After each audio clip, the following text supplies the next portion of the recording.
โอเคအားလုံးပဲမင်္ဂလာပါဆိုတော့ဒီနေ့မှာတော့ကျွန်တော်Stammer ကနေပြီးတော့2026နှစ်သက်ကိုစုမငောင်းတောင်းဖို့အတွက်ကျွန်တော်ဗီဒီယိုလေးလုပ်လိုက်ပါတယ်ဗျโอเคဆိုတော့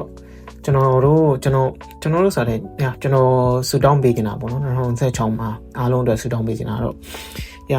နှစ်သက်မှာဒီကောင်းသောလူရာစုတွေပြကြပါသေးပေါ့နော်ဆိုတော့ကောင်းသောလူရာစုတွေဆိုဒီမကောင်းတဲ့စုတွေကတော့မပြတာအကောင်းဆုံးပဲပေါ့နော်တခါလေးကျတော့ကျွန်တော်ဆူတောင်းမလို့ပဲဖြစ်သိရမလားဒီကအဲ့လိုမျိုးမကောင်းတာတွေဆူတောင်းကတော့ပြည့်သွားပါတယ်ဒါပေမဲ့မပျော်ရွှင်ရတာအဲ့လိုမျိုးဖြစ်တယ်လို့ကျွန်တော်ကောင်းသောလူရာစုတွေပြကြပါစေလို့ဆူတောင်းပေးလိုက်ပါတယ်ဗျဆိုတော့နောက်တစ်ခုကတော့next generation တော့ပေါ့နော်နောက်လာမယ့် generation အတွက်ပုံမကောင်းမွန်တဲ့ပုံမပျော်ရွှင်မှုကောင်းတဲ့ generation တခုကိုဖန်တီးပေးနိုင်တဲ့လူသားတွေဖြစ်ကြပါသေးပေါ့နော်ဆိုတော့ဆူတောင်းလေး2026အတွက်ဒါကျွန်တော်ရှင်မထည့်ရလာတဲ့ဆူတောင်းလေးပေါ့နော်ဆိုတော့အားလုံးပဲပျော်ရွှင်တဲ့နှစ်သက်လေးပိုင်ဆိုင်နိုင်ကြပါစေဆိုတော့ကျွန်တော်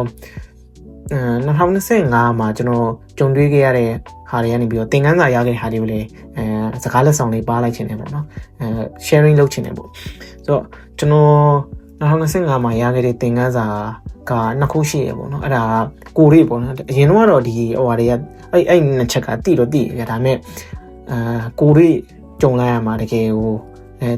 ်ဘဝထဲမှာပြောရရင်ဗျာခံစားချက်ကဘယ်လိုပြောရမလဲတမာရွက်ကိုခါတယ်ဆိုပြီးတော့ဒီဘယ်လိုခေါ်မလဲ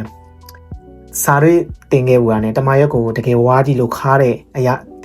ခံစားချက်နဲ့မတူဘူးဗျာသိမလားတကယ်စာရိတချို့ motivational speaker တွေဖြစ်အဲ့လိုမျိုးပြောနေတာဆိုတော့အဲ့ဒီဟာတွေကြားတော့ကြားနေဒါပေမဲ့တကယ်ကိုရိကြုံမှပိုးပြီးတော့တင်တာတကယ်တွေးတာတော်တော်လေးထိရောက်တယ်ဆိုတော့ကျွန်တော်2025မှာအဲ့ဒီဟာအဲ့လိုမျိုးကြုံလိုက်ရပါတော့အဲ့ဒါဘာလို့ဆိုတော့ကျွန်တော်တခုခုစဉ်းစားတော့မယ်ဆိုလို့ရှိရင်များသိလားအဲ့လိုမျိုးဆုံးဖြတ်တော့မယ်ဆိုရင်ပဲဖြစ်ဖြစ်ပေါ့နော်အဲ့လိုမျိုးဘယ်လိုခေါ်မလဲအချက်လက်များသုံးပြီးစဉ်းစားပေါ့နော်ပြီးတော့ဒီပြောရရင်ဒီအချက်လက်ဆိုတာ data ပေါ့ data တို့မို့ knowledge ပဲရှိသမျှအချက်လက်တွေအကုန်လုံးပေါင်းပြီးစဉ်းစားတာ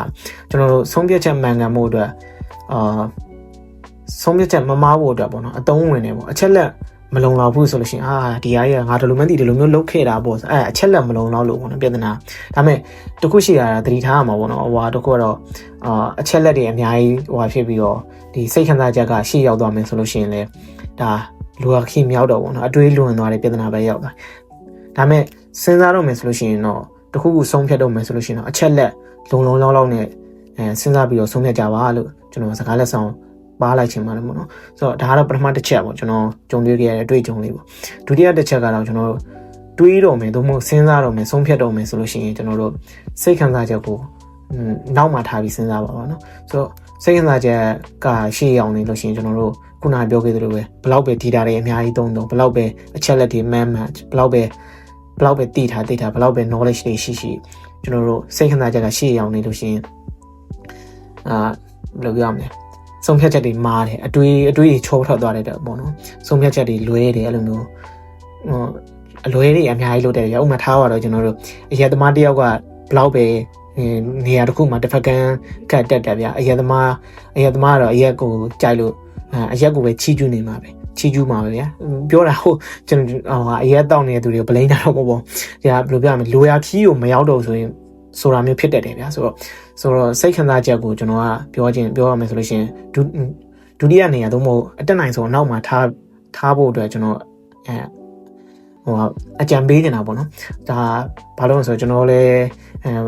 ဘွားနဲ့ဘယ်လိုပြောရမလဲဘွားနဲ့ရင်းနေဆိုတော့2025မှာကျွန်တော်အဖိုးလေးတည်သွားခဲ့တယ်ဗျာဆိုတော့ဒါပြောနေ story ရှင်းသွားလိမ့်မယ်ဗျာထားပါတော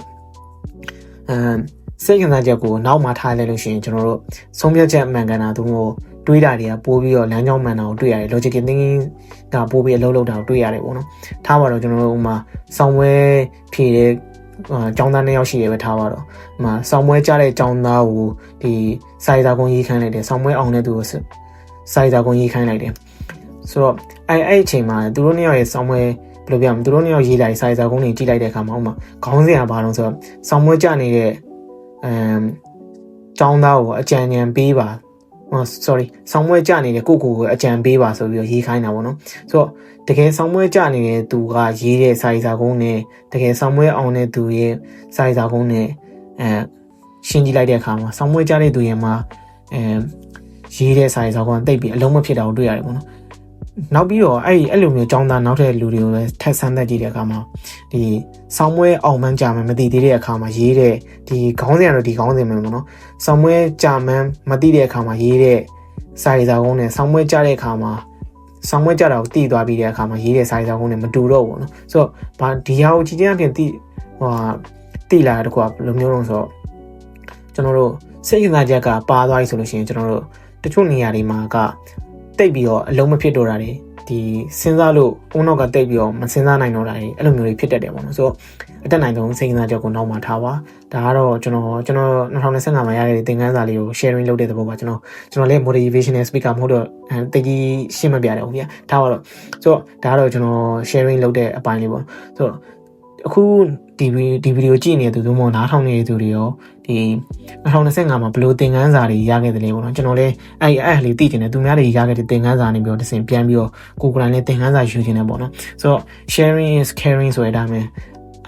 2025မှာဘယ်လိုမျိုးသင်ခန်းစာတွေရခဲ့တယ်လဲပြီးတော့ဘာတွေသင်ယူခဲ့တယ်လဲ2026မှာအဲ့သင်ခန်းစာတွေကိုကြည့်ပြီးတော့ကျွန်တော်တို့ဘယ်လိုမျိုးဖြတ်တန်းမှုစိတ်ကူးထားလဲပေါ့နော်2025မှာစိတ်သက်လူသက်ဆိုတာတဲ့2026မှာစိတ်သက်လူသက်လူအသက်ဆိုတာတဲ့ပြောရင်2025မှာရခဲ့တဲ့သင်ခန်းစာကို2026မှာပြန်ပြီးတော့အဲ့သင်ခန်းစာကနေပြီးတော့ပြုပြင်နိုင်သွားတယ်ဆိုလို့ရှိရင်ဒါတော်တော်လေးကောင်းတယ်လို့ထင်တယ်ပေါ့နော်ဆိုတော့2026မှာဘယ်လိုမျိုးဖြတ်တန်းကျင်ကြလဲပေါ့နော်ဆိုတော့2025မှာရခဲ့တဲ့သင်ခန်းစာလေးကိုလည်းcomment တွေမှာsharing လေးလုပ်ပြီးတော့ကြပါလို့ကျွန်တော်တောင်းဆိုပါတယ်ဗျဆိုတော့2026မှာကောင်းမွန်တာယာပျော်ရွှင်တဲ့ကောင်းသောလူရစုတွေပြည့်တဲ့နောက်ထပ် generation ကိုပုံမကောင်းမွန်တဲ့ပုံမပျော်ရွှင်တဲ့ generation တစ်ခုကိုဖန်တီးနိုင်တဲ့လူသားတွေဖြစ်ကြပါစေလို့ဆုတောင်းပေးနေကျွန်တော်ရဲ့ဗီဒီယိုလေးကိုဆုံးသက်လိုက်ပါတယ်ဗျအားလုံးကျေးဇူးတင်ပါတယ် Scam Like ကနေကျေးဇူးတင်လိုက်ပါတယ်ဗျ